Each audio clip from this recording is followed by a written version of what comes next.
चलिए प्यारे बच्चों, नमस्कार। कैसे हैं आप सभी?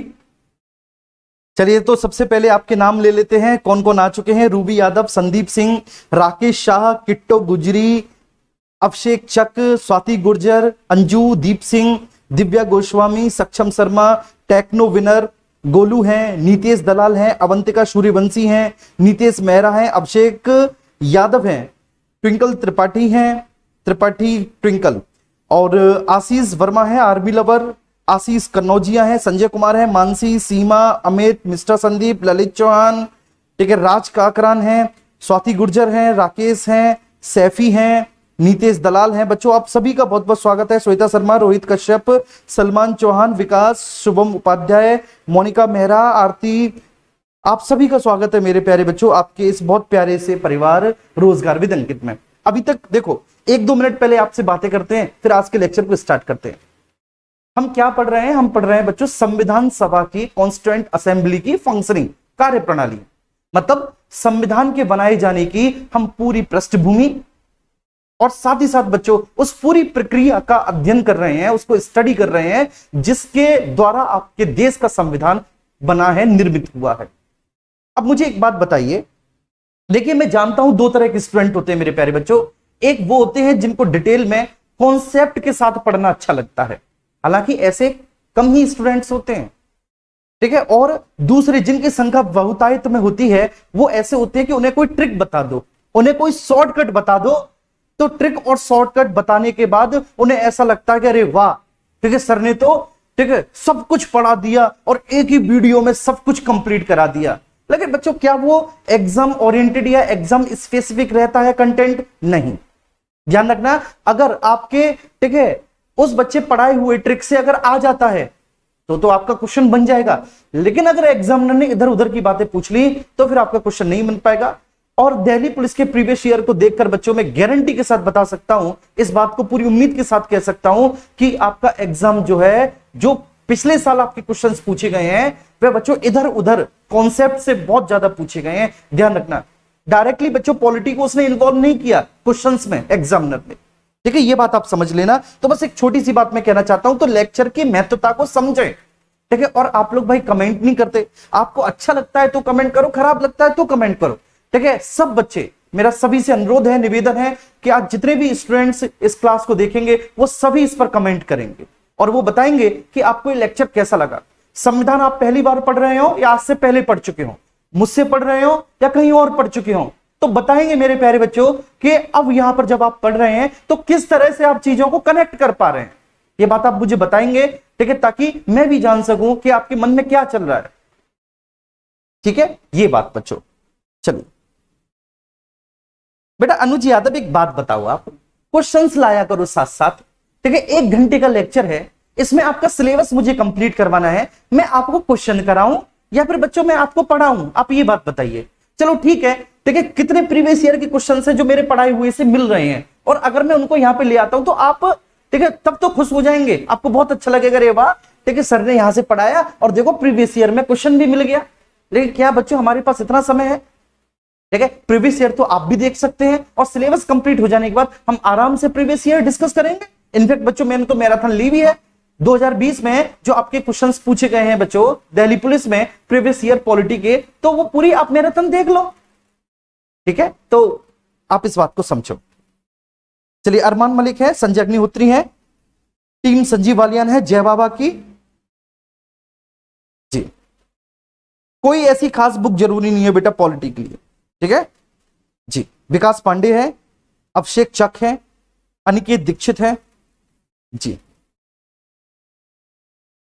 बहुत अच्छे, पहली क्लास है, बहुत बहुत स्वागत है बच्चों, ठीक है। सबसे पहली बात, आप सभी लोग इस क्लास को शेयर करेंगे, ठीक है, ये आपकी ड्यूटी है, ठीक है। एक निवेदन मैं आपसे कर रहा हूं कि सभी लोग शेयर करेंगे और कमेंट जरूर करेंगे, ठीक है ना, कैसा आपको समझ में आया बताएंगे। लेकिन जो बच्चे इस क्लास में पहली बार आए हैं, ठीक है, वो प्रीवियस 2 क्लासों को जरूर पढ़ेंगे, ठीक है। ये आपकी एक मोरल ड्यूटी है, ये आपका एक नैतिक कर्तव्य है कि आप शुरुआत की 2 क्लासेस को पढ़ने के बाद इस क्लास को देखेंगे तो आपको बहुत बेहतर समझ में आएगा। चलिए बच्चों स्टार्ट करते हैं, फोन में अपना रख दे रहा हूं, ठीक है, बीच बीच में मैं आपके कमेंट देखता रहूंगा। आप सभी को बच्चों बहुत बहुत शुभाशीष। चलिए आइए स्टार्ट करते हैं आज की क्लास को। कल हम बात कर रहे थे कैबिनेट मिशन के बारे में, ठीक है। और आज थोड़ा सा हम, ठीक है, हल्का सा बच्चों फास्ट चलेंगे, क्योंकि आज हमें ये चैप्टर खत्म करना होगा, ठीक है। और छोड़ना कुछ भी नहीं है, पढ़ाना सब कुछ है, ध्यान रखना इस बात को। तो हम बात कर रहे थे बच्चों किसके बारे में, कैबिनेट मिशन के बारे में। अच्छा, इसको कैबिनेट मिशन क्यों बोला जाता है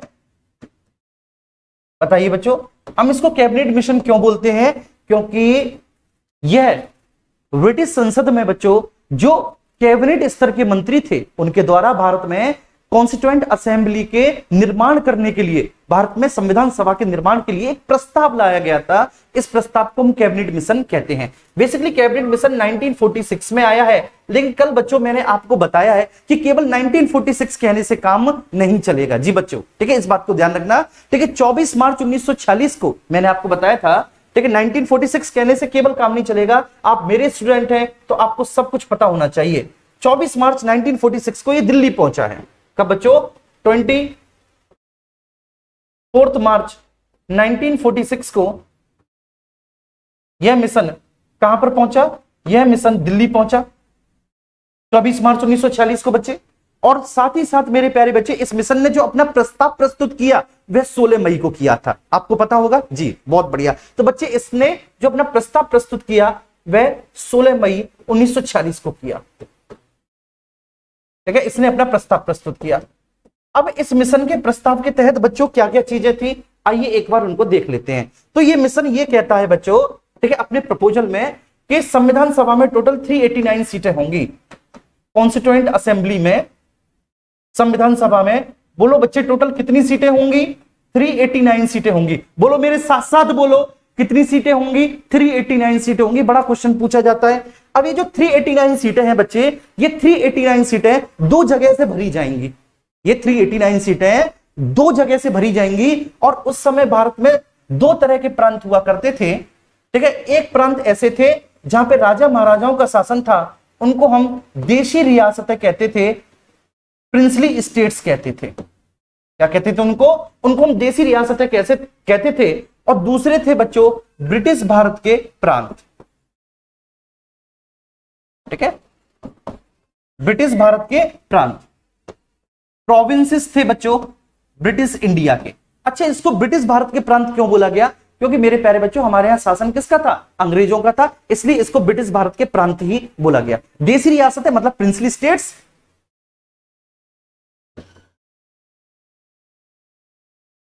प्रिंसली स्टेट्स, ठीक है। और बच्चे ये हैं आपके, ठीक है, प्रोविंसेस, किसके बच्चों, ब्रिटिश इंडिया के। प्रोविंसेस किसके बच्चों, ब्रिटिश इंडिया के।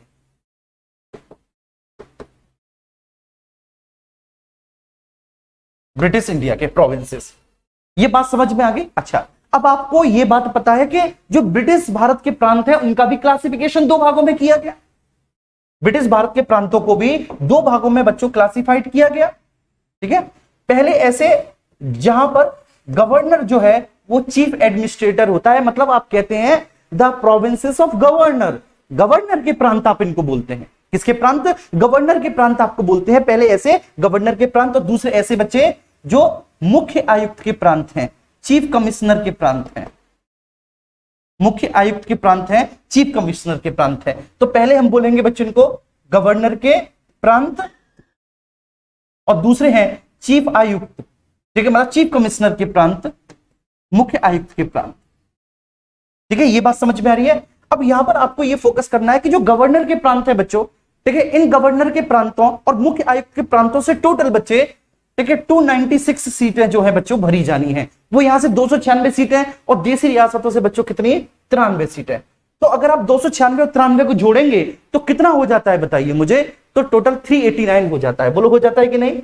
अच्छा बच्चों, अभी जो मुख्य आयुक्त के प्रांत हैं, इन प्रांतों की संख्या कितनी है, 4, ठीक है, इन प्रांतों की संख्या कितनी है, 4। और जो गवर्नर के प्रांत है, इन प्रांतों की संख्या कितनी है, 11। इन 11 प्रोविंसेस से, मतलब 11 स्टेट से कितनी सीटें बच्चे, 292 सीटें इलेक्ट होनी है। 11 प्रांतों से 292 सीटें भरी जानी है, और यहां पर 4 प्रांतों से बच्चों 4 सीट्स भरी जानी है। तो आप लिख लें, ये सीट्स हैं। ये क्या है बच्चों, सीट्स हैं, मतलब इतने सदस्य इलेक्टेड होने हैं। जितनी भी सीट्स है बेटा, इतने सदस्य इलेक्टेड होते हैं। जैसे वर्तमान में लोकसभा में आपको पता है मेरे प्यारे बच्चों कि मान लीजिए कि लोकसभा में वर्तमान में 543 सीट है, तो इसका मतलब क्या है, 543 सीट का मतलब ये है कि सर 543 मेंबर्स हैं जो इलेक्ट किए जाएंगे पूरे भारत से, अलग अलग लोकसभा क्षेत्रों से, अलग अलग लोकसभा क्षेत्रों से।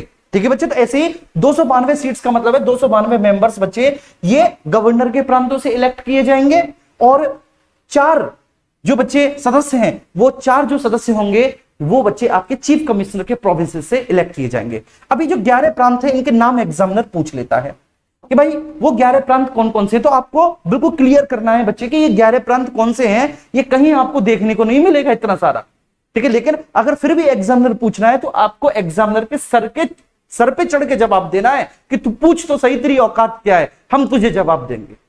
ठीक है, ये एटीट्यूड होना चाहिए। सब्जेक्ट आप चाहे कोई सा भी पढ़े उसमें नॉलेज पूरी होनी चाहिए। ठीक है, ये मायने नहीं रखता कि आप एग्जाम कौन सा देने जा रहे हैं, क्योंकि बेटा आज कोई भी एग्जाम सही, चाहे वनडे सही, चाहे सिविल सर्विसेज के एग्जाम सही, खूब डिटेल में एग्जामिनर पूछ रहा है, और खासकर जनरल स्टडी को तो वो पूछ ही रहा है। ठीक है, तो इस बात को ध्यान रखना बहुत अच्छे से बच्चे। तो 11 जो गवर्नर के प्रांत है वहां से 292 सीट है। अब ये 11 गवर्नर के प्रांत कौन कौन से हैं, तो देखो आपका बंगाल हो गया, बिहार हो गया, उड़ीसा हो गया, ये 3 हो गए, बंगाल बिहार उड़ीसा। ठीक है, इसके बाद आपका मद्रास हो गया, मेरे साथ साथ बोलो बेटा, मद्रास हो गया। उसके बाद आपका बॉम्बे हो गया, ठीक है, या बंबई हो गया, आप बंबई बोले, मद्रास हो गया, बंबई हो गया, कितने हो गए बाबू, 5 हो गए। इसके बाद आपका देखो यहां पर थोड़ा सा ऊपर लिखूंगा, मध्य प्रांत हो गया, फिर नीचे लिखूंगा आपका संयुक्त प्रांत हो गया। ये संयुक्त प्रांत बेटा आज का उत्तर प्रदेश है मेरे प्यारे बच्चों, और आपका उत्तर पश्चिम सीमाई प्रांत हो गया, उत्तर पश्चिम सीमाई प्रांत हो गया, नॉर्थ वेस्ट फ्रंटियर प्रोविंस हो गया, प्रांत हो गया। इसमें फिर बच्चों आपका पंजाब हो गया, इसमें सिंध हो गया, और इसमें मेरे प्यारे बच्चों आपका असम हो गया। अब आप बताएंगे क्या ये 11 प्रांत हुए कि नहीं, तो 1 2 3 4 5 6 7 8 9 10 11 टोटल 11 प्रांत हो चुके। कौन कौन से 11 प्रांत हैं, बंगाल बिहार, बोलो मेरे साथ साथ, बोलो बाबू, ठीक है, बंगाल बिहार उड़ीसा मद्रास बंबई, मध्य प्रांत, संयुक्त प्रांत, उत्तर पश्चिम सीमाई प्रांत, पंजाब सिंध और असम। और इन 4 प्रांतों से 4 सीटें बच्चों इलेक्टेड होनी है। और ये 4 प्रोविंसेस कौन कौन से हैं, तो ये 4 प्रोविंसेस कल भी मैंने आपको बताए थे बच्चे। ये 4 प्रांत हैं, दिल्ली, ठीक है, अजमेर मारवाड़, ये एक ही साथ गिने जाते हैं, दिल्ली अजमेर मारवाड़। तीसरा है आपका कुर्ग, और चौथा है आपका ब्रिटिश बलूचिस्तान, ब्रिटिश बलूचिस्तान जो आज पाकिस्तान का हिस्सा है, ब्रिटिश बलूचिस्तान। ठीक है, अब मैंने आपको क्या बताया था, मैंने आपको बताया था बच्चे ये जो 296 सीटों के लिए जो चुनाव होंगे, ठीक है, यहां पर मेरे प्यारे बच्चों इलेक्शन होगा। यहां पर क्या होगा, यहां पर इलेक्शन होगा, ये मेंबर्स इलेक्ट किए जाएंगे, और ये जो मेंबर्स हैं बच्चों, ये मेंबर्स आपके क्या किए जाएंगे, नॉमिनेटेड किए जाएंगे।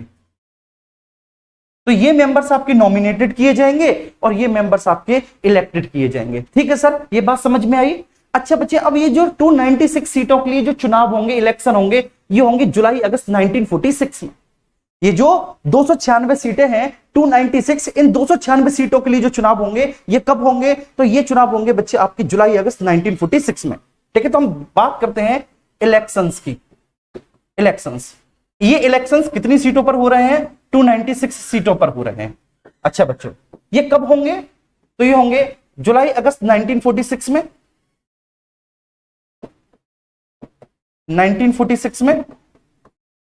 ठीक है, और इलेक्शंस होने के बाद बच्चों उनका रिजल्ट भी आता है ना, बोलो आता है कि नहीं, तो बच्चे इन इलेक्शंस का जो रिजल्ट आएगा ये तो होंगे इलेक्शंस। इलेक्शंस हमारे यहां इलेक्शंस का ही रिजल्ट केवल टाइम पर आता है, बाकी का ना किसी एग्जाम का रिजल्ट टाइम पे आता है ना किसी दूसरी चीज का, केवल इलेक्शन का रिजल्ट ही हमारे यहां टाइम पर आता है बच्चों। तो जुलाई अगस्त 1946 में होंगे इलेक्शन, और बच्चों ठीक है, इनका जो परिणाम, इनका जो रिजल्ट आएगा, इनका जो रिजल्ट आएगा वो कब आएगा बच्चों, तो वो आएगा आपका अक्टूबर नवंबर में, अक्टूबर नवंबर 1946 में, 1946 में इनका रिजल्ट आएगा। तो अक्टूबर नवंबर 1946 में भैया इनका रिजल्ट आएगा, और इलेक्शन होंगे 296 सीटों के लिए। ठीक है भाई, अब ये जो 296 सीटों के लिए जो इलेक्शंस हुए ये कैसे हुए, इन इलेक्शंस का बच्चे ठीक है ना फंक्शन कैसा था। ठीक है, बेसिकली आप कह सकते हैं कि इन इलेक्शंस का स्वरूप कैसा था। इनकी संरचना कैसी थी? तो जरा एक बार बच्चे हम इन इलेक्शंस को देख लेते हैं, ये इलेक्शंस कैसे हुए। सबसे पहले ये बच्चों डायरेक्ट इलेक्शन नहीं थे, जैसे आज लोकसभा और विधानसभा के सदस्यों के डायरेक्ट इलेक्शंस होते हैं, ऐसे डायरेक्ट इलेक्शन नहीं थे। कैसे थे मैं आपको बताऊंगा। आपने अभी देखा बच्चे प्रांत थे, आप जानते इस बात को, प्रांत थे, ठीक है, प्रोविंसेस आपको पता है प्रांत थे। और कितने प्रांत हैं बच्चे टोटल? 11 + 4, ठीक है, टोटल 15 प्रांत है ब्रिटिश भारत के। कितने? 15 प्रांत है, ठीक है। जैसे लाइक अगर मैं एग्जांपल लूं बच्चों, ठीक है जी, अगर मैं एग्जांपल लूं,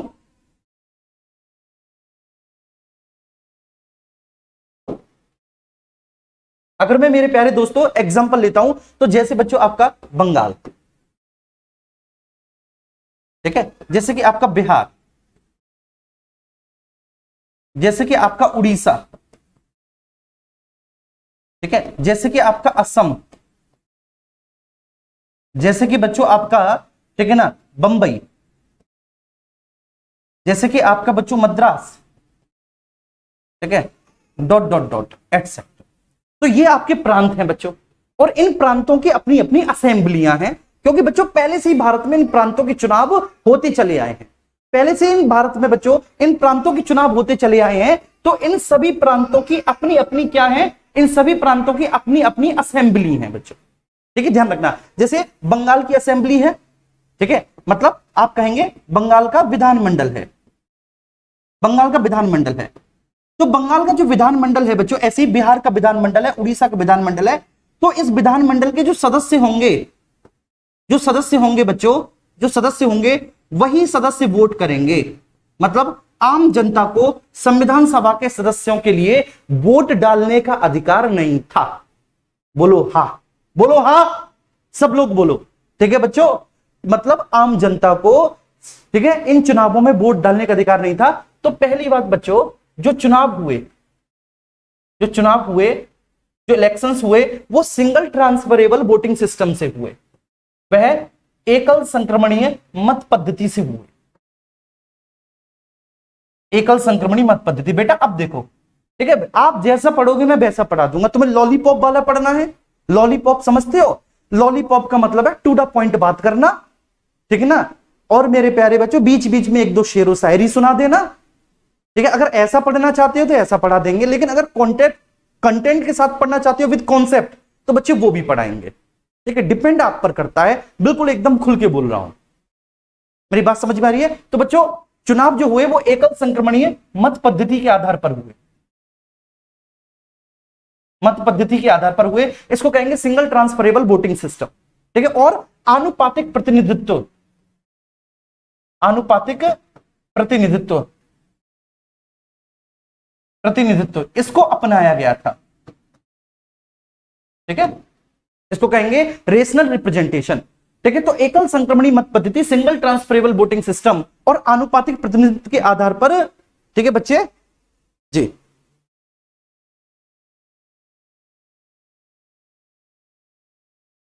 कशिश का पाशिया, ठीक है, अपनी क्वालिटी इंप्रूव करो, मेरे यहां से वीडियो क्लियर है, ठीक है। आप बेटा अपनी थोड़ी सी, ठीक है ना, उसकी क्वालिटी इंप्रूव करो, ठीक है। वाईफाई आप यूज करो, चलो।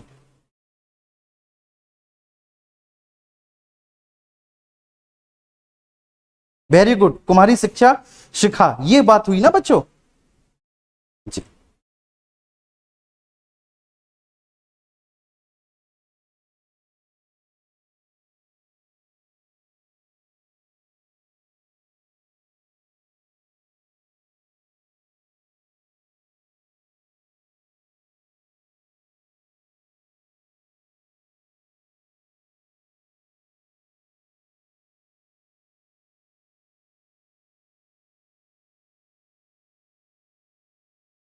चलिए ठीक है, बहुत अच्छी बात है, चलिए शानदार शानदार बच्चों, शानदार।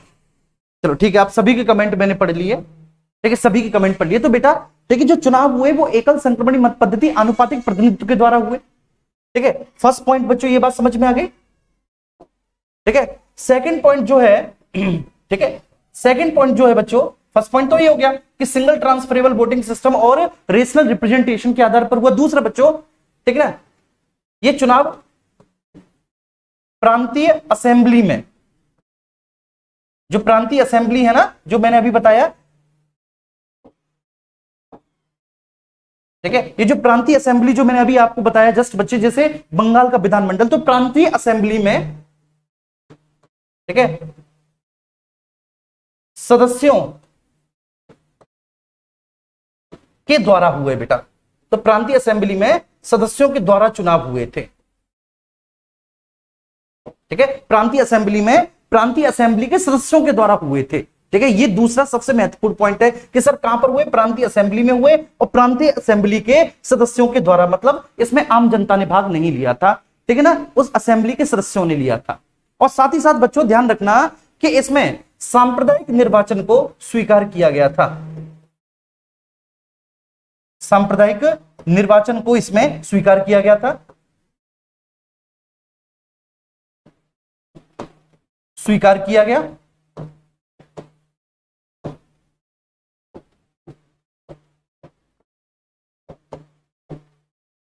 स्वीकार किया गया, ठीक है। और 3 समुदाय थे, 3 समुदायों के मध्य बच्चे उनकी जनसंख्या के अनुपात में सीटें आरक्षित की गई थी। 3 प्रमुख समुदायों के मध्य,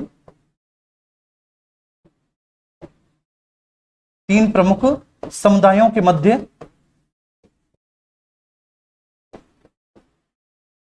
उनकी जनसंख्या के अनुपात में सीटें आरक्षित की गई।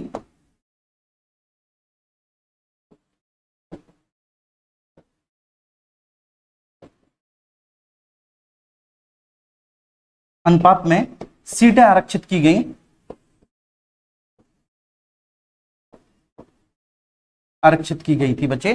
3 प्रमुख समुदायों के मध्य उनकी जनसंख्या के अनुपात में सीटें आरक्षित की गई थी। और 5वां बच्चों महत्वपूर्ण पॉइंट हो जाएगा कि प्रत्येक 10 लाख की जनसंख्या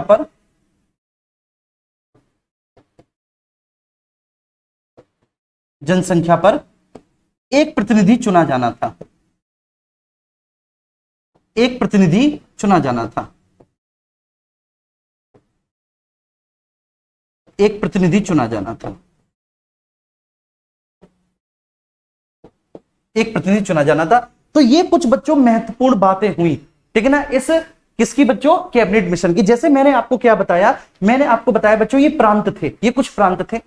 तो बच्चे ये जो प्रांत थे ना, इन प्रांतों के जो सदस्य थे, मतलब इन प्रांतों में जो असेंबली थी, जो असेंबली के मेंबर्स थे, जो विधानमंडल के सदस्य थे, विधानमंडल के सदस्यों ने वोट किया, विधानमंडल के सदस्यों ने वोट किया, आम जनता ने वोट नहीं किया। सबसे पहली बात, ये जो वोटिंग हुई ये सिंगल ट्रांसफरेबल वोटिंग सिस्टम और रेशनल रिप्रेजेंटेशन के आधार पर हुई। ये क्या होती है सिंगल ट्रांसफरेबल वोटिंग सिस्टम? तो बच्चों आगे मैं राष्ट्रपति के इलेक्शन में ये सारी बातें आपको बताऊंगा, ठीक है। सांप्रदायिक निर्वाचन को स्वीकार किया गया था। और बच्चे 3 प्रमुख समुदायों के मध्य, इसमें मुस्लिम, सिख और सामान्य, इस तरह से बच्चों सीटें डिवाइड की गई थी। किस तरह से? तो इसमें जो सीटें डिवाइड की गई थी वो इस तरह से डिवाइड की गई थी सीटें,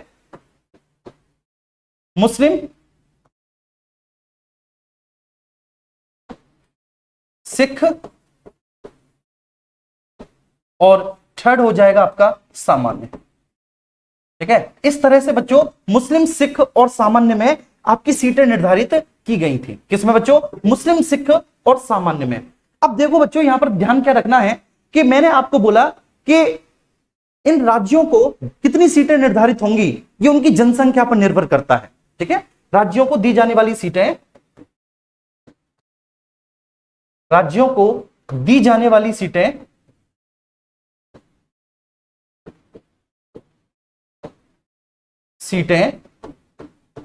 उनकी जनसंख्या पर निर्भर करती हैं, उनकी जनसंख्या पर। तो बच्चे जैसे उत्तर प्रदेश की जनसंख्या सर्वाधिक है, तो आपको भी पता है कि उत्तर प्रदेश में लोकसभा और राज्यसभा के सदस्यों की संख्या भी सबसे अधिक है। बोलो ना, उत्तर प्रदेश की जनसंख्या सबसे अधिक है, तो उत्तर प्रदेश में लोकसभा और राज्यसभा के, ठीक है, सदस्यों की भी संख्या सबसे ज्यादा है। देखिए तो ऐसे बच्चों उस समय भी राज्यों को जो दी जाने वाली सीटें हैं वो उनकी जनसंख्या पर निर्भर करती हैं, ध्यान रखना। और मैंने बोला था कि आमतौर पर प्रत्येक 10 लाख की जनसंख्या पर, आमतौर पर प्रत्येक 10 लाख की जनसंख्या पर एक सीट निर्धारित की जानी थी, जनसंख्या पर एक सीट,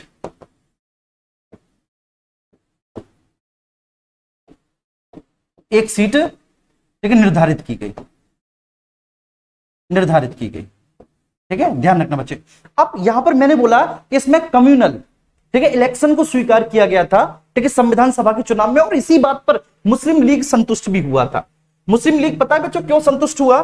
मुस्लिम लीग इसलिए संतुष्ट हुआ क्योंकि बच्चों इसमें कम्युनल इलेक्शन को, सांप्रदायिक निर्वाचन प्रणाली को स्वीकार किया गया। अभी सांप्रदायिक निर्वाचन प्रणाली क्या है? जैसे मान लीजिए बच्चों, ठीक है, किसी भी विधानमंडल में 4 सदस्य मुस्लिम हैं, किसी भी विधानमंडल में 4 सदस्य कैसे हैं बच्चे? 4 सदस्य मुस्लिम हैं, और उसी विधानमंडल में बच्चे 2 सदस्य जो हैं वो सिख हैं।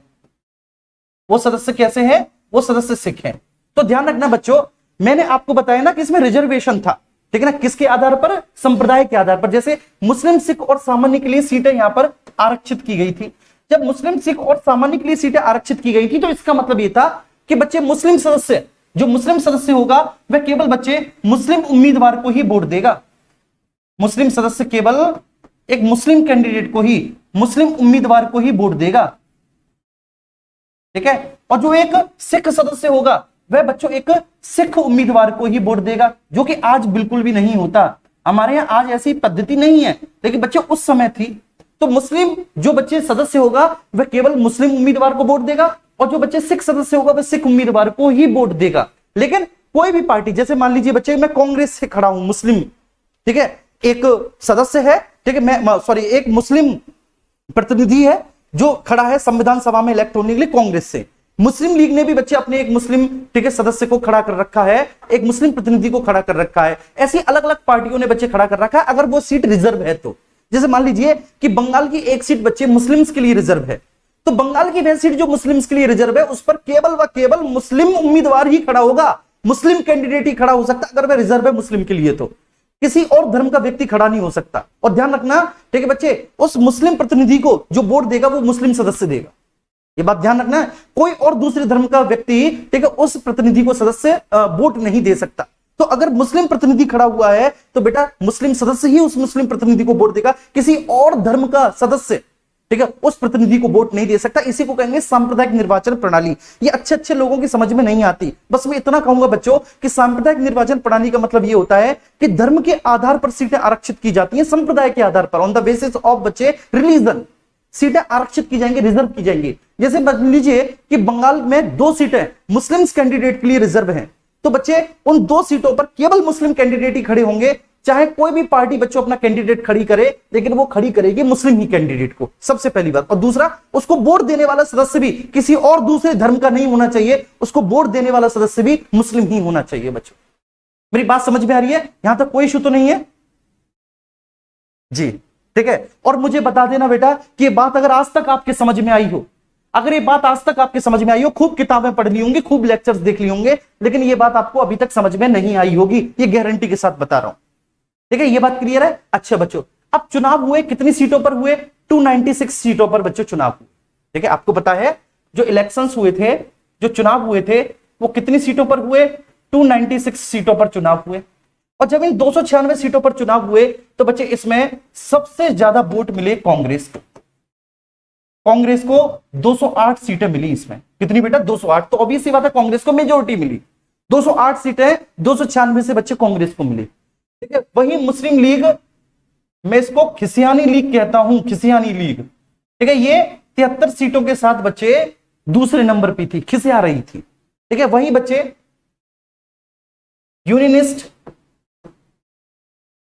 यूनिनिस्ट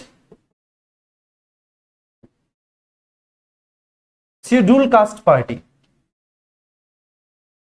ठीक है, यूनिनिस्ट शेड्यूल कास्ट पार्टी, इसको 1 सीट मिली। ठीक है बच्चे, कौन सी पार्टी? यूनिनिस्ट शेड्यूल कास्ट पार्टी को जी बच्चे 1 सीट मिली। यूनिनिस्ट शेड्यूल कास्ट पार्टी को 1 सीट मिली जी बच्चे। एक थी यूनिनिस्ट पार्टी, केवल यूनिनिस्ट पार्टी, यूनिनिस्ट पार्टी,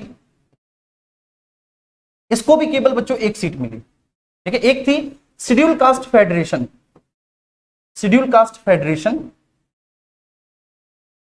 फेडरेशन, ये भी एक पार्टी थी।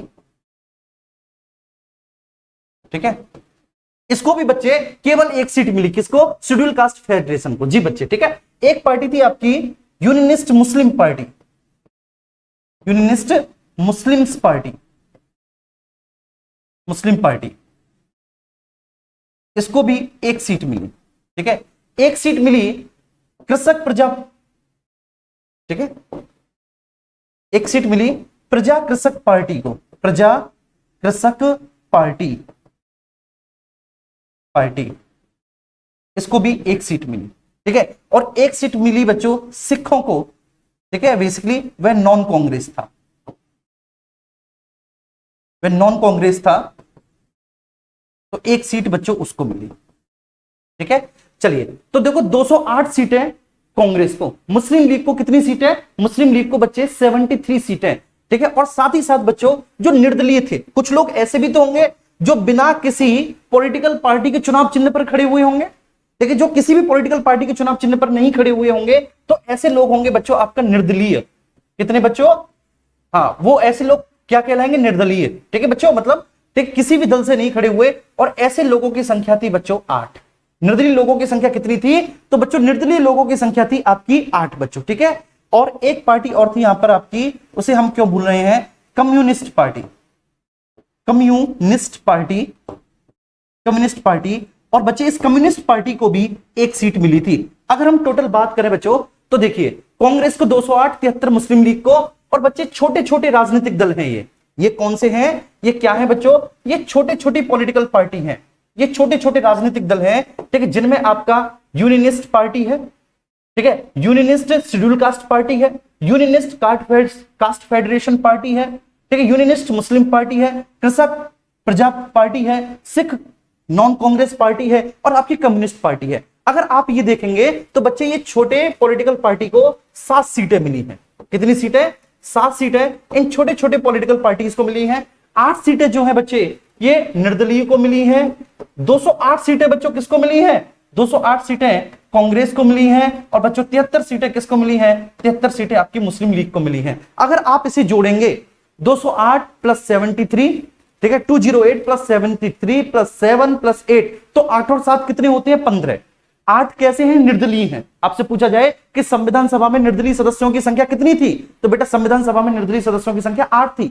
संविधान सभा में बच्चे छोटी छोटी पार्टियों को कितनी सीटें मिली, टोटल 7 सीटें मिली। ठीक है, किस किस को कितनी मिली ये आपके सामने है, 75। ठीक है बच्चों, 73 सीटें मुस्लिम लीग को मिली, 73 सीट्स मुस्लिम लीग को मिली, 208 सीट कांग्रेस को मिली। अगर आप इसे जोड़ते हैं तो ये कितनी सीटें हो जाती हैं, ये 296 सीटें हो जाती हैं। ठीक है, लव विद हर्ट, मतलब आपको कमेंट करने की बेटा स्वतंत्रता है, आपको कमेंट करने की फ्रीडम है, आप कुछ भी कमेंट करते हैं। ठीक है, जब मैंने बोल दिया 73 सीटें मिली तो मिली। ठीक है, जोड़ के देख लो बेटा, ये बात समझ में है। और इसी कैबिनेट मिशन के आधार पर ही बच्चों आपके संविधान सभा का गठन हुआ। ध्यान रखना कैसे हुआ, किस तरीके से हुआ मैंने बता दिया। लेकिन इन 93 सीटों के लिए चुनाव नहीं हुए। ये जो प्रिंसली स्टेट्स वाली 93 सीटें थी बच्चे, इन प्रिंसली स्टेट्स वाली 93 सीटों के लिए चुनाव नहीं होने थे, क्योंकि इन सीटों पर नॉमिनेशन होना था। ठीक है, और ये नॉमिनेशन होना था उस देसी रियासत का जो प्रमुख था उसके द्वारा। तो नॉमिनेशन किसके द्वारा होना था, उस देसी रियासत के प्रमुख के द्वारा, उस देसी रियासत के प्रमुख के द्वारा, प्रमुख के द्वारा।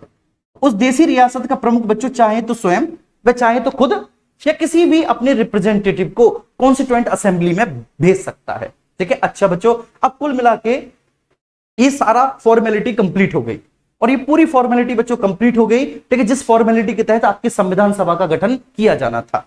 ठीक है, तो ठीक है, ये बात ध्यान रखना, यूनियनिस्ट शेड्यूल कास्ट पार्टी को एक, यूनियनिस्ट पार्टी को एक, शेड्यूल कास्ट फेडरेशन को एक, यूनियनिस्ट मुस्लिम पार्टी को एक, प्रजा कृषक पार्टी को एक, सिख नॉन कांग्रेस पार्टी को एक, और कम्युनिस्ट पार्टी को भी एक। तो बच्चे छोटे छोटे राजनीतिक दलों को टोटल 7 सीटें मिली। ठीक है, ये बात क्लियर है। अब हम आगे चलते हैं। कुल मिला के ठीक है बच्चों, आपका संविधान सभा के लिए चुनाव भी हो गए, और बच्चों उसका परिणाम भी आ गया। चुनाव भी हो गए, परिणाम भी आ गया। अब क्या है, अब बच्चों संविधान सभा की कार्यप्रणाली आगे बढ़ेगी। ठीक है, तो अब क्या होगा, अब संविधान सभा की कार्यप्रणाली बच्चों आगे बढ़ेगी, और जब संविधान सभा की कार्यप्रणाली आगे बढ़ेगी तो सबसे पहले बच्चों संविधान सभा का गठन किया जाएगा, कॉम्पोजिशन। तो सबसे पहले बच्चों क्या किया जाएगा, उसका गठन किया जाएगा। कॉम्पोजिशन, गठन। तो संविधान सभा के गठन की अगर मैं बात करूं बच्चों, तो संविधान सभा का गठन कब हुआ बच्चों? तो संविधान सभा का गठन होता है 6 दिसंबर 1946 को, और ये बच्चों फ्रेंच प्रथा के अनुसार होता है, फ्रेंच प्रथा के अनुसार 6 दिसंबर 1946 को संविधान सभा का गठन होता है बच्चों। और ये जो संविधान सभा का गठन है जी बच्चों, ये जो संविधान सभा का गठन है ये 6 दिसंबर कब? 1946 को होता है, फ्रेंच प्रथा के अनुसार होता है।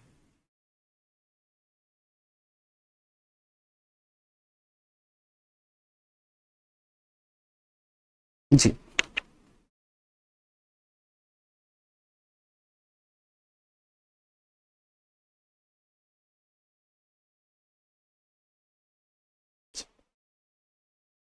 ठीक है, क्लियर है? यहां तक कोई इश्यू तो नहीं है भैया? तो संविधान सभा का ये हो गया गठन, 6 दिसंबर 1946 को फ्रेंच प्रथा के अनुसार होता है। ठीक है, इसके बाद जो संविधान सभा की पहली बैठक होती है,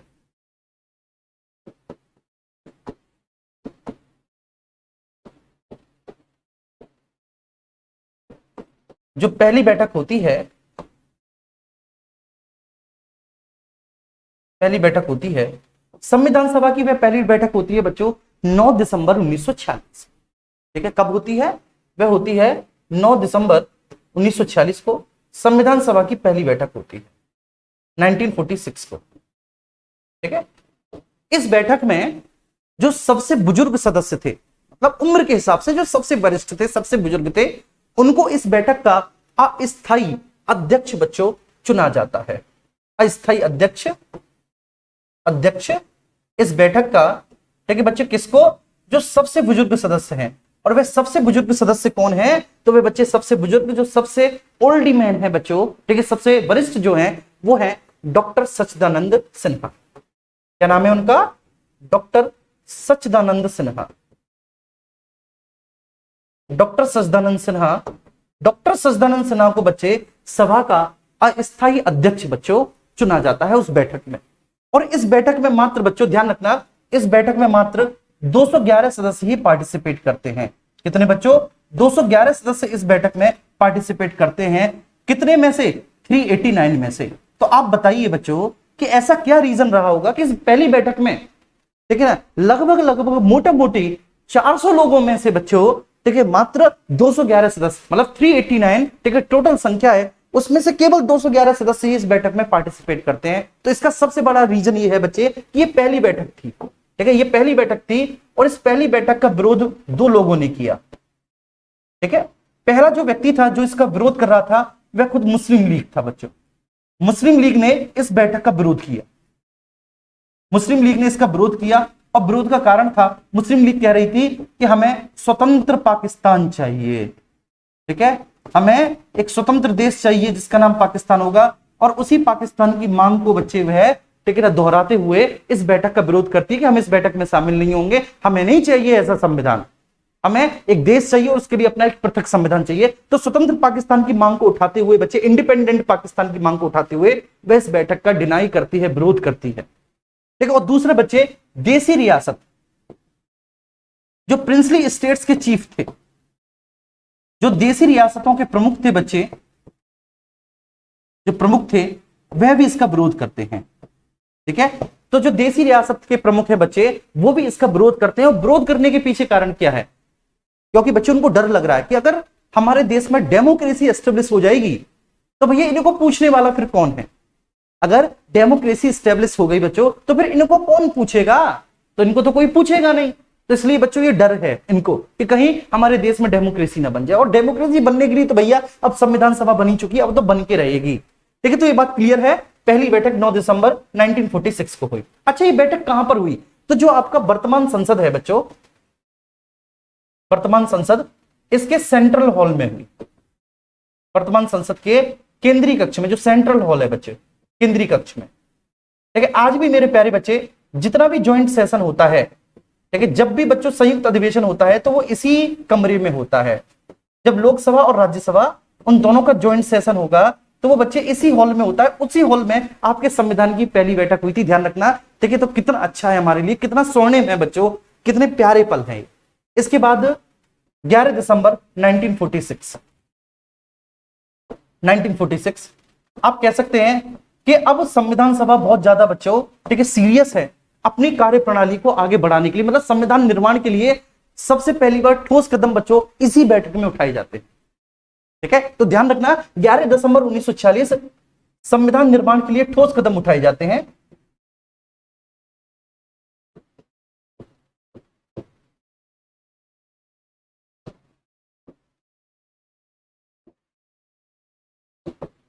ठोस कदम इसी बैठक में उठाए जाते हैं, ठीक है। और क्या क्या ठोस कदम बच्चों इस बैठक में उठाए जाएंगे, तो सबसे पहली बार बच्चे, ठीक है, डॉक्टर राजेंद्र प्रसाद को स्थायी अध्यक्ष, ध्यान रखना, डॉक्टर राजेंद्र प्रसाद को सदस्य अपने ही बीच में से संविधान सभा का परमानेंट, ठीक है, परमानेंट बच्चे, ठीक है ना, अध्यक्ष, परमानेंट प्रेसिडेंट संविधान सभा का, कॉन्स्टिट्यूएंट असेंबली का, ठीक है, क्या करते हैं बच्चों, इलेक्टेड करते हैं। ध्यान रखना ये इलेक्टेड होंगे, ठीक है, डॉक्टर राजेंद्र प्रसाद।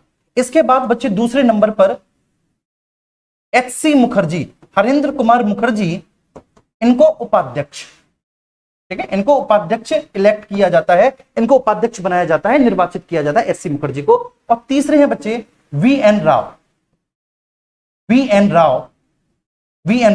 इनको बच्चे VN राव को कॉन्स्टिट्यूशनल एडवाइजर, संवैधानिक सलाहकार, ठीक है। तो ध्यान रखना VN राव को क्या, कॉन्स्टिट्यूशनल एडवाइजर। तो 11 दिसंबर 1946 को ये जो बैठक होती है, इसमें संविधान सभा के सदस्य बच्चों, ध्यान रखना, संविधान सभा के सदस्य अपने ही मध्य में से,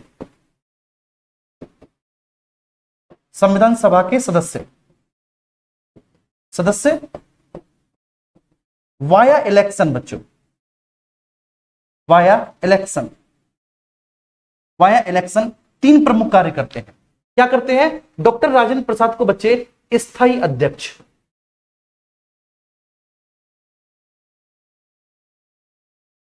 HC मुखर्जी मतलब हरेंद्र कुमार मुखर्जी साहब को बच्चे उपाध्यक्ष,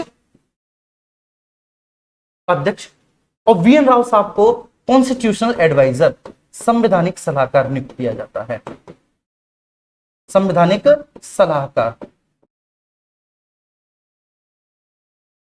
सलाहकार, कॉन्स्टिट्यूशनल एडवाइजर। अरे मेरी बात आ रही है सबको समझ में?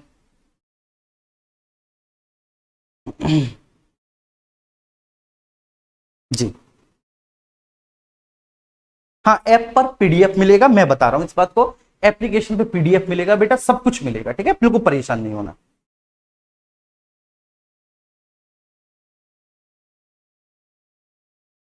जी हाँ, ऋतिक भारद्वाज, मैंने आपका कमेंट पढ़ लिया, ठीक है। अब यहां पर आप देख लो जो मैं पढ़ा रहा हूं, ठीक है भाई, ये बात क्लियर है। 11 दिसंबर 1946 को ये चीजें हुई। इसके बाद फिर 13 दिसंबर 1946 को अगली बैठक होती है, 13 दिसंबर 1946 को होती है बच्चे, 1946 को। और इस बैठक में क्या होता है बच्चों कि संविधान सभा के सदस्यों के समक्ष, ठीक है, जवाहरलाल नेहरू। तो इस बैठक में बच्चे सबसे प्रमुख बात क्या है, जरा आप इसको देखेंगे, तो इस बैठक की सबसे प्रमुख बात यह है कि जवाहरलाल नेहरू जी जो हैं, आपके कौन, जवाहरलाल नेहरू बच्चों, वो संविधान सभा के समक्ष, ठीक है, एक उद्देश्य प्रस्ताव प्रस्तुत करते हैं, उद्देश्य प्रस्ताव। और ये क्वेश्चन बड़ा पूछा जाता है, आप प्रीवियस ईयर देखिए बच्चे, 3 बार ये क्वेश्चन पूछा गया है दिल्ली पुलिस में, 3 बार ये क्वेश्चन पूछा गया प्रीवियस ईयर, ठीक है, उद्देश्य प्रस्ताव वाला। और इसको हम कहेंगे इंग्लिश में objective resolution, objective resolution, objective resolution, ध्यान रखना। तो उद्देश्य प्रस्ताव प्रस्तुत करते हैं कौन बच्चे, जवाहरलाल नेहरू, किसके समक्ष, संविधान सभा के समक्ष। तो संविधान सभा में उद्देश्य प्रस्ताव प्रस्तुत किया जाता है, ठीक है बच्चों, संविधान सभा में, कॉन्स्टिट्यूएंट असेंबली में, संविधान सभा में इसे प्रस्तुत किया जाता है।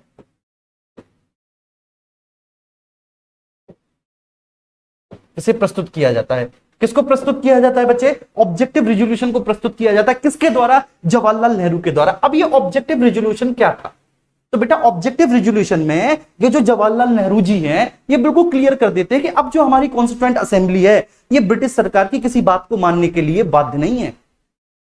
ध्यान रखना, ठीक है। हमारी कॉन्स्टिट्यूएंट असेंबली अब पूरी तरह से संप्रभु है, सवर्ण है, ठीक है। अब ये क्या होता है संप्रभु, तो ये भी मैं बताऊंगा। तो सबसे पहली बात, इस उद्देश्य प्रस्ताव की बातें क्या थी, तो सबसे पहली बात ये थी, अब संविधान सभा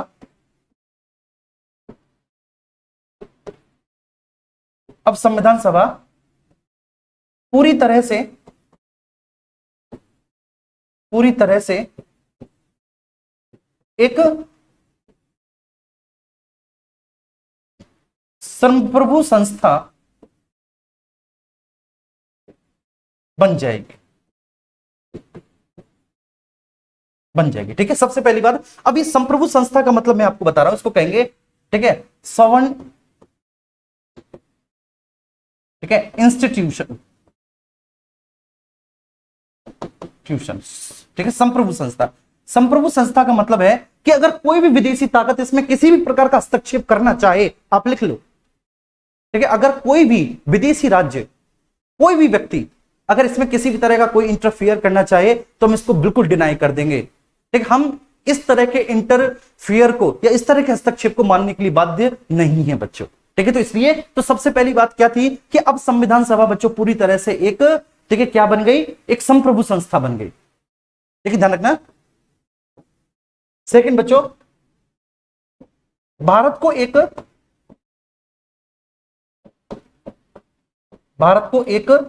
स्वतंत्र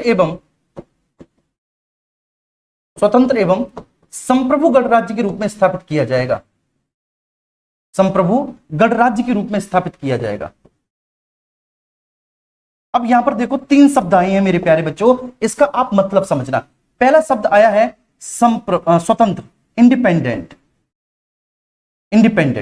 पहला शब्द है स्वतंत्र, दूसरा है संप्रभु, वही बच्चों सवर्ण, और तीसरा है बच्चों गणराज्य, इसको इंग्लिश में बोलेंगे हम रिपब्लिक। क्या बोलेंगे, रिपब्लिक। इंडिपेंडेंट का मतलब आप समझते हो, जो किसी के अधीन नहीं है, ठीक है, जो किसी के अधीन नहीं है, जो किसी के गुलाम नहीं है, वो कैसा है, इंडिपेंडेंट है। संप्रभु का मतलब ये होता है बच्चों, ठीक है, जो किसी भी विदेशी राज्य की किसी भी बात को मानने के लिए बाध्य नहीं है। तो संप्रभु का मतलब क्या है, संप्रभु का मतलब है स्वतंत्र निर्णय करने में सक्षम है, स्वतंत्र निर्णय लेने में सक्षम है,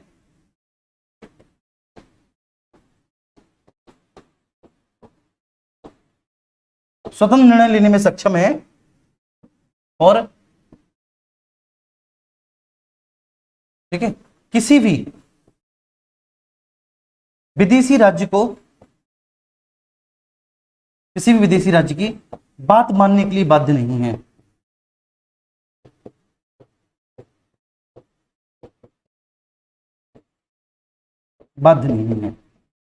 उसको हम कहेंगे बच्चों संप्रभु नहीं, ठीक है। और रिपब्लिक का मतलब क्या होता है, अब यहां पर बच्चे आके सवाल कटक जाता है कि भाई रिपब्लिक का मतलब क्या है, ठीक, गणराज्य का मतलब क्या है। तो आप में से कितने लोग जानते हैं गणराज्य का क्या मतलब है, मुझे बताइए फटाफट से।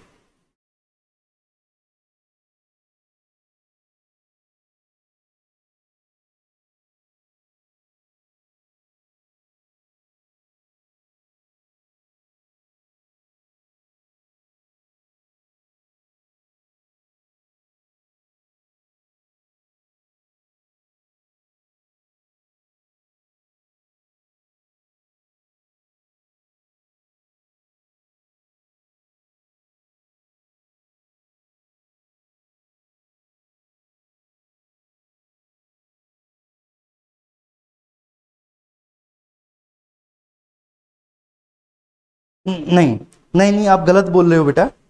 अच्छा, नोट्स बनाने में दिक्कत होगी, कुछ बच्चे बोल रहे हैं सर आप थोड़ा सा ऐसा लिख रहे हैं, नोट्स बनाने में दिक्कत होगी। अगर आप साथ के साथ नोट्स बना रहे हैं कोई दिक्कत नहीं होगी, ठीक है। आप ये समझो कि ये सब्जेक्ट पॉलिटी है, ठीक है। अब ये सब्जेक्ट पॉलिटी है तो बेटा एक एक बात को समझाने के लिए आपको, ठीक है, इस तरह से बच्चों जो है ना, जैसे यहां पर मैंने गणराज्य समझाया, स्वतंत्र समझाया, यहाँ पे संप्रभु समझाया, तो यहाँ पे संप्रभु का मतलब क्या होता है, सवर्ण का मतलब क्या होता है, मैंने आपको बताया। तो ऐसे बच्चों आपको करना पड़ेगा, ठीक है, ध्यान रखना। हाँ अनिकेत मैंने बोल तो दिया बच्चों। हाँ, गणतंत्र का मतलब नहीं, गणतंत्र या गणराज्य का मतलब ये होता है बच्चों कि जहां का कॉन्स्टिट्यूशनल चीफ, जहां का संवैधानिक प्रमुख भी जनता के द्वारा चुनकर आता हो। अर्थात कहने का मतलब है कि जब हेड ऑफ द स्टेट, जहां पर हेड ऑफ द स्टेट या कॉन्स्टिट्यूशनल चीफ, मतलब हेड ऑफ द स्टेट का मतलब होता है बच्चों राज्याध्यक्ष, राज्याध्यक्ष। और राज्याध्यक्ष हमारे यहां कौन है? तो हमारे यहां राज्याध्यक्ष है बच्चों राष्ट्रपति। कौन है बच्चों? राष्ट्रपति। तो जब ठीक हेड ऑफ द स्टेट मतलब राज्याध्यक्ष भी जनता के द्वारा चुना जाता हो, ठीक है, वह क्या हो? Elected by people, elected by people, elected by people. तो हेड ऑफ द स्टेट भी इलेक्टेड बाई पीपल, जनता के द्वारा चुना जाता हो। जैसे हम एक रिपब्लिक स्टेट हैं क्योंकि हमारे यहां राष्ट्रपति जनता के द्वारा चुना जाता है, लेकिन इनडायरेक्टली, नॉट डायरेक्टली, इनडायरेक्टली जनता के द्वारा। लेकिन बच्चों अगर मैं बात करूं इंग्लैंड की, तो इंग्लैंड डेमोक्रेसी वहां पर है। इंग्लैंड एक डेमोक्रेटिक कंट्री है, लेकिन डेमोक्रेटिक कंट्री होने के बावजूद भी इंग्लैंड एक रिपब्लिक नहीं है। क्यों? क्योंकि बच्चे इंग्लैंड में अभी भी हेड ऑफ द स्टेट वहां की महारानी या महाराजा होता है। बोलो होता है कि नहीं? ठीक है, तो वो रिपब्लिक नहीं है। बेशक वो डेमोक्रेटिक है लेकिन रिपब्लिक नहीं है। हम डेमोक्रेटिक भी हैं और हम बच्चों रिपब्लिक भी हैं। चलिए आशीष, ओके, ठीक है। ये बात देखो, मेरी पॉलिटी या मेरा कोई भी सब्जेक्ट जब मैं पढ़ाऊं ना, तो आपको पहली दूसरी क्लास में नहीं समझ में आता, ये मेरी शुरू की बात रही है, ठीक है। लेकिन जब आप एक बार पॉलिटी खत्म कर लोगे ना और एग्जाम देने जाओगे, तब आप गुणगान कर रहे होगे। ये खुद मैं अपने बात मुंह से नहीं कह रहा, ठीक है। जो बच्चे पढ़े हैं, ठीक है, चाहे वो यूपी पुलिस में हो, आयुष्मान बैच में पढ़े हो, मतलब लेखपाल के लिए पढ़े हो, या किसी भी एग्जाम के लिए पढ़े हो, ये खासियत है मेरी, ठीक है। तो मैं पहली दूसरी क्लास में इस तरह से नहीं आपको देख के पढ़ाता कि नहीं भाई मुझे डेमो देना है, मुझे वही पढ़ाना है जो बच्चों के समझ में आ जाए। ठीक भाई, मुझे शुरू से लेकर चलना है। मैं ये नहीं चाह के पढ़ा रहा कि भाई ठीक है मैं आपको ऐसा पढ़ाऊं कि भाई एडमिशन हो जाए दुनिया भर के बच्चों के, ठीक है। मैं ऐसा नहीं, ठीक है। मैं बिल्कुल शुरुआत से पढ़ाता हूं, ये बात आपको समझ में आ जाएगी जब एग्जाम देने जाओगे। जब प्रीवियस ईयर क्वेश्चंस लगाओगे या किसी भी एग्जाम के क्वेश्चन लगाओगे, तब आप इवेल्युएट कर लोगे कि आपको क्या पढ़ाया गया। इससे ज्यादा मैं बड़ी बात नहीं बोल रहा बेटा।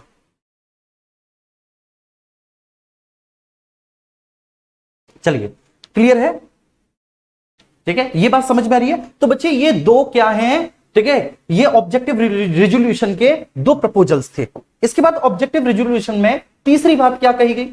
ऑब्जेक्टिव रिजोल्यूशन में बच्चों तीसरी बात ये कही गई कि भाई जो भारत के नागरिक होंगे, भारत के नागरिकों को सिटीजन ऑफ इंडिया, जो भारत के नागरिक होंगे उनको विचार मतलब आइडिया, अभिव्यक्ति मतलब एक्सप्रेशन,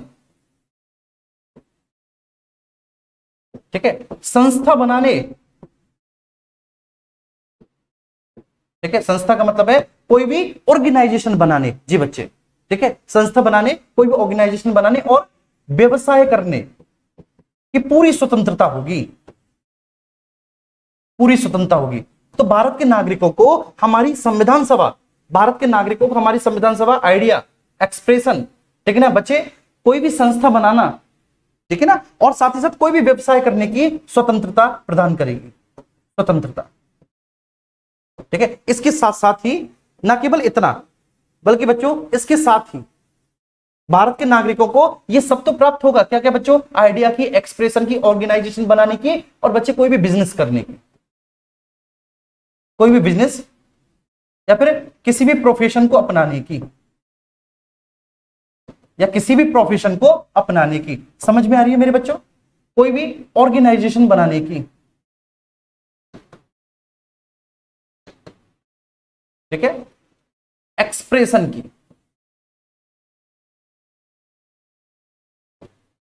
और आपके आइडियाज की, ठीक है, पूरी स्वतंत्रता होगी। लेकिन इन स्वतंत्रताओं के साथ साथ बच्चों सामाजिक, सामाजिक, आर्थिक एवं राजनीतिक समानता भी प्राप्त होगी, समानता, ठीक है। ये भी सारी चीजें बच्चे तो ध्यान रखना आपको, ठीक है। सामाजिक मीन्स बोले तो सोशल, आर्थिक बोले तो इकोनॉमिकल, और बच्चे राजनीतिक बोले तो पॉलिटिकल, पॉलिटिकल इक्वलिटी देगी, ठीक है। इस बात की गारंटी दी जाएगी बच्चों, ध्यान रखना। और साथ ही साथ ये हो गया आपका चौथा पॉइंट, ठीक है, फोर्थ पॉइंट। और फिफ्थ पॉइंट बच्चे ये था ऑब्जेक्टिव रिजोल्यूशन में, कि अल्पसंख्यकों के हितों की रक्षा की जाएगी, अल्पसंख्यकों के हितों की रक्षा की जाएगी।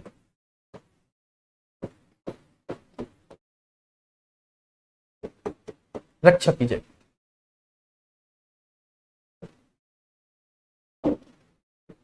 ठीक है, अब अल्पसंख्यक का मतलब क्या है बच्चों? तो यहां पर अल्पसंख्यक का मतलब जो है यहां पर है दो तरह से। ठीक है, एक तो बच्चे अल्पसंख्यक मींस माइनॉरिटीज,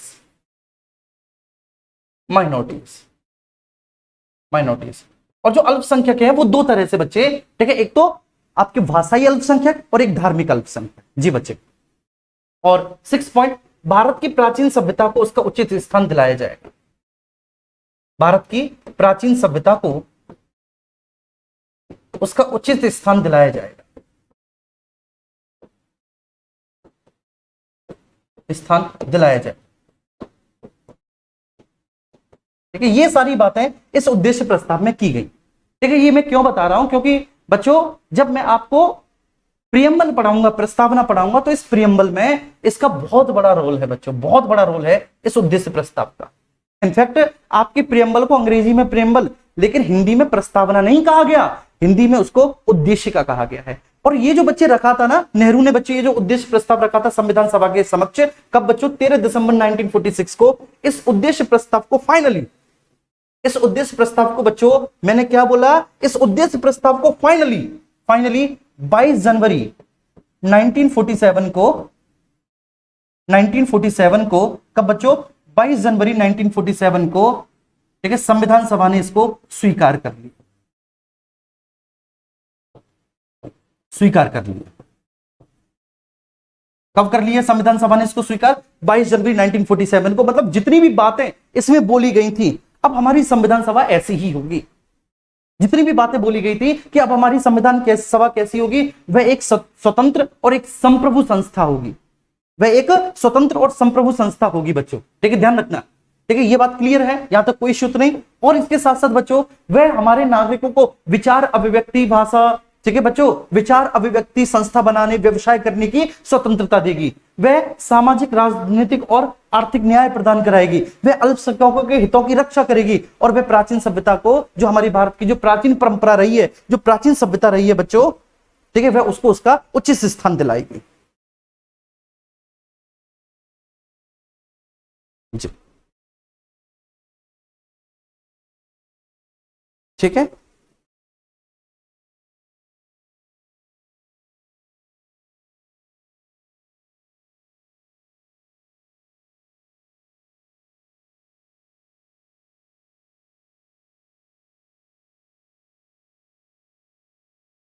चलिए ठीक है, तो फिर बच्चों कल मिलते हैं। ठीक है, ओके। तो आई होप ये आपको बहुत अच्छे से समझ में आया होगा। टफ है, ठीक है, पॉलिटी, और खासकर बच्चे पॉलिटिकल कॉन्स्टिट्यूएंट असेंबली, ठीक है, इतना सरल नहीं है।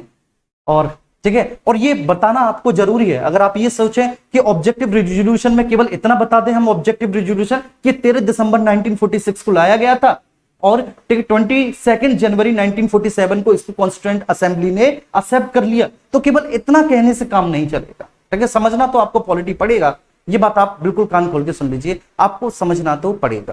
ठीक है सर, बिल्कुल। तो फिर ठीक, कल मुलाकात होगी भाई। ठीक है, ओके, बाय बाय।